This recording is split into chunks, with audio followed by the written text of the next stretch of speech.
जय हिंद आदाब। मेरा नाम है मोहम्मद उमर। इस वक्त आप देख रहे हैं द पब्लिक व्यू।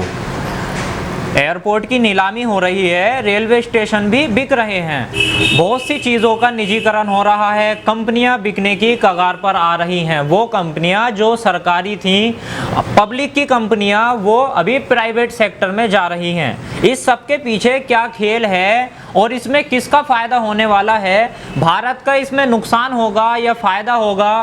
पूंजीपतियों का फ़ायदा होगा या नुकसान होगा? इसके बारे में हम इस वीडियो में बात करेंगे। देखिए, रेलवे में जिस लेवल का इन्वेस्टमेंट होता है आप उसकी कल्पना भी नहीं कर सकते। यह सिर्फ पब्लिक इन्वेस्टमेंट से ही संभव है। किसी निजी कंपनी की औकात अभी इतनी नहीं है कि वो रेलवे जैसा एक डिपार्टमेंट चला सके। ये पब्लिक इन्वेस्टमेंट से ही संभव हो सकता है। ऐसे समय में जब बड़े बड़े मल्टीनेशनल प्रोडक्ट की डिमांड है या नहीं, सिर्फ ये जानने के लिए मार्केट में अरबों रुपए में सर्वे में लग जाते हैं, खर्च हो जाते हैं, रिसर्च एंड डेवलपमेंट में खर्च हो जाते हैं, तो जो लगता है वो लगता ही है। पब्लिक ने एक ये रेलवे का बड़ा बिजनेस खड़ा किया है, इसलिए नहीं किया है कि ये बेचकर किसी की जेब भर दी जाए, बल्कि इसलिए किया है ताकि हमारी आने वाली पीढ़ियां उसको रेलवे का फायदा मिल सके। अब आप ध्यान दीजिएगा कि रेलवे इकलौता ऐसा बिजनेस है जहां डिमांड हमेशा सप्लाई से ज़्यादा रहती है। रेलवे के ग्राहक इतने ज़्यादा हैं कि उन्हें वेटिंग में रहना पड़ता है, वेटिंग लिस्ट चलती है, सीट नहीं मिल पाती। इसका मतलब ये है कि यहाँ इतनी सप्लाई नहीं है जितनी डिमांड होती है, मतलब बिजनेस बेहतरीन चल रहा है। इस तरह का बिजनेस किसी भी इकोनॉमिक्स से कभी भी घाटे का हो ही नहीं सकता है। अगर यदि ये घाटे का सौदा है तो कमी जो है वो सरकार के मैनेजमेंट में है, क्योंकि आपूर्ति से ज्यादा जब मांग है तो बिजनेस तो घाटे का नहीं हो सकता। आपको चीजों को मैनेज करना नहीं आता तो सरकार को अपनी कुर्सी छोड़ देनी चाहिए, बोर्ड को प्रोफेशनल बनाना चाहिए। रेलवे बोर्ड प्रोफेशनल नहीं है, ये बात हम भी मानते हैं। हर महीने बोर्ड हर जोन और डिवीजन का हिसाब किताब करे और जीएम और डीआरएम को ऑन द टॉस रखे। हायर एंड फायर अपने ऊपर के लेवल पर लागू होगा, तभी कल्याण होगा। ये पॉलिसी लेबर क्लास के लिए नहीं है। बड़े अधिकारियों को जब तक भय नहीं दिखाया जाएगा तो चीज़ें अपने आप ठीक नहीं होंगी।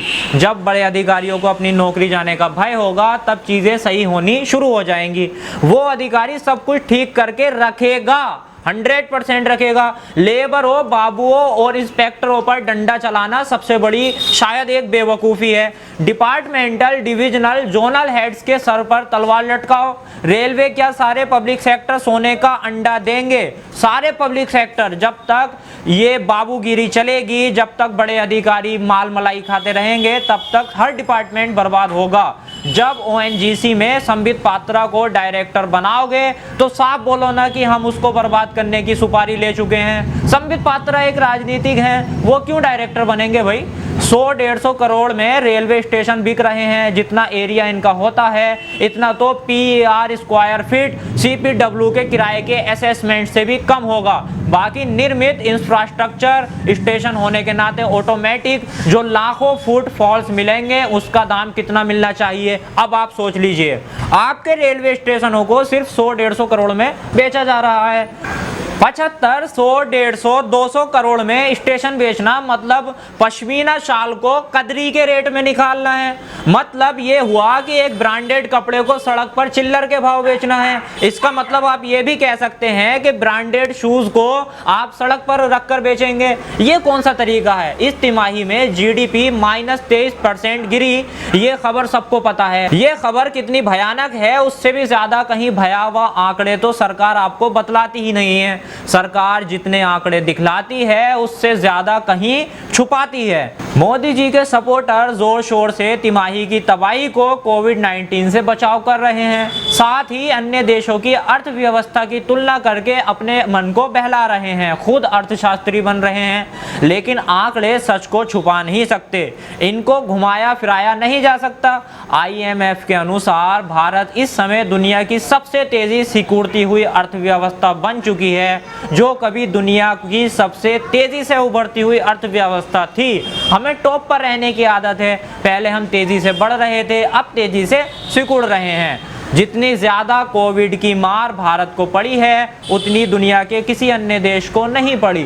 भारत 2 साल से मंदी की चपेट में था, पर सरकार आज के डेट तक डिनायल मोड में है, वो मान ही नहीं रही है। जो समस्या को समस्या नहीं मान रही है। आंकड़े फिलहाल डराने वाले हैं। IMF के अनुसार अगर भारत की GDP प्लस 2% भी होती है तो भारत की 4% GDP हमेशा के लिए ख़त्म हो जाती। और RBI, नुमरा, IMF समेत कई वित्त संस्थाओं का आकलन है कि भारत की GDP इस साल तमाम कोशिशों के बावजूद 6 से 7% नीचे रहने वाली है, 0 से नीचे। ये खाली कोई एक तिमाही की बात नहीं है। इस हिसाब से भारत की 200 लाख करोड़ की अर्थव्यवस्था में 15 लाख करोड़ रुपए हमेशा के लिए स्वाहा हो जाएंगे। यानी वो काम धंधे जो भारत की जो लोग नौकरी छोटे बड़े काम करके GDP में अपना योगदान दे रहे थे, वो सब हमेशा के लिए बंद हो जाएंगे। इसका सबसे बड़ा उदाहरण है सिनेमा उद्योग। मार्च के महीने से देश के सारे सिनेमा बंद पड़े हैं। लाखों लोग अनिश्चित काल की स्थिति में हैं। जिन मॉल्स में सिनेमाघर चलते हैं उनके किरायों की वसूली के लिए मुकदमेबाजी की तैयारियां शुरू हो चुकी हैं, जिसका खामियाजा यहां काम कर रहे लोगों को ही भुगतना पड़ेगा। ये हम सब जानते हैं। भारत की अर्थव्यवस्था खपत पर आधारित है। अब जब कमाई पर असर पड़ेगा तो लोगों की उनकी खपत पर भी असर पड़ना लाजमी है। अब बात करते हैं देश की पब्लिक सेक्टर की कंपनियों की बिक्री की, जहां पर रेलवे स्टेशनों को बेचा जा रहा है, एयरपोर्ट की नीलामी चल रही है। अब कौन समझदार आदमी ऐसा सस्ता सौदा करेगा? कौन समझदार नेता ऐसा सस्ता सौदा करेगा? ये देश को फकीर आदमी नहीं चाहिए, देश को प्रधानमंत्री चाहिए। फकीर दुनिया का कारोबार नहीं चलाते। फकीर ना देह गलाते हैं ना पसीना बहाते हैं, वो सिर्फ झाल और चिमटा बजाकर भीख मांगने, अपना पेट पालने निकल पड़ते हैं। अगर सब फकीर हो जाएंगे तो भीख कौन देगा? ये तो कोई सोचता ही नहीं है। सबके ऊपर फकीरी आ रही है। काम करने वाले लोग चाहिए।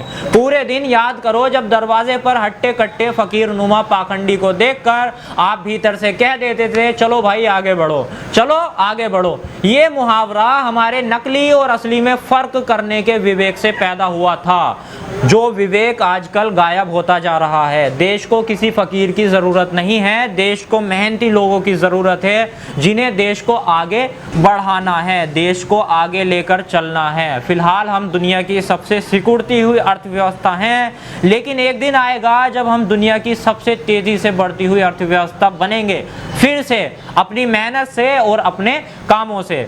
जहां तक बात सरकार की है तो सरकार तो आती और जाती रहती है। देश की जनता कल भी थी, आज भी है और कल भी रहेगी। देखते रहिए द पब्लिक व्यू।